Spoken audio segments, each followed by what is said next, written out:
من الناس على لحد المسجد صلي مع خرج والصندل معهم، واللي يقول لكم شي معاكم إن عباقي إسلام.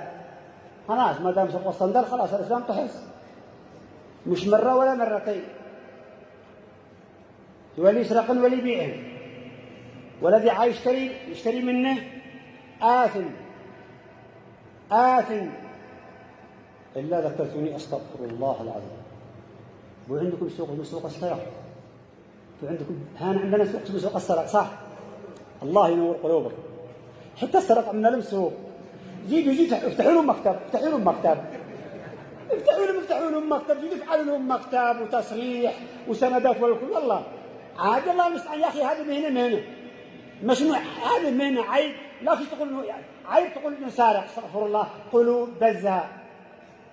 لا تقول إنه سرقة عيب، سرقة كبيرة، لكن نقول شلها، نهبها، بزها. لا تقول سرقة عيب، شرفه. سوق الله قال سوق السرق، ساعة سوق السرق، تلفون سوق السرق، صندل سوق السرق، عيب. أنت بهذا العمل إيش تعمل؟ دي تعاونه، دي تشجع وتعاونه على تمارس هذا الفعل. أنا أشتري دخلت أصلي بالمسجد في الشركة وخريت بعد الصلاة يجوز حق يصدر معهم. الله أكبر يا خلق الله، زعما أنا يعني أول واحد خرج ما مش حاجة. جيت معها ليش؟ والله جيت حافي، قلت حسبي الله، ما في شغلة سيارة ولا الشبواني أنا بين ألف.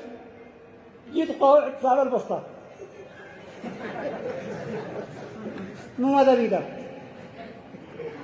قال لي قلت كم تبيعي هذا؟ قال لك ب7. لك 7 صميم. أنت بين هذا المصدر المحقق سرقوا عليه عند صلاة المغرب. فلقسم لك بالله جاري حصة جاكت باعوه للألف. أنا كنت اشتري بيعه، قلنا تفضل دي صندلي. أرجع أشتري شروة. ترجعت والله العظيم يا أخي. أنا قلنا هذا قاي حق العيب، حق الدهان. إنها خليج عطل. قلنا هذا حق الدهان، ما دام تقد لمعته لي شكرا لك. لا تعاونه. شوف المصيبة لما يشتكوا الناس كل واحد يقول لك أنا ما لي دخل. عايز يسرقوا السيارة، عايز يسرقوا الآفات، عايز يسرقوا كل حاجة، وكل واحد يقول لك يا شيخ ما لي دخل.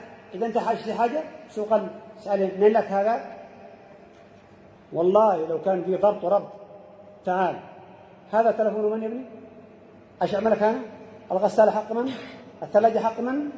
هذا المكيف حق من؟ اصلا انا تعال والقسم جنبهم طبعا. القسم جنبه دخل الحبس. انا ادخل اعمل لك ناول المكيف يزيدوا بالرجولة داخل الحبس.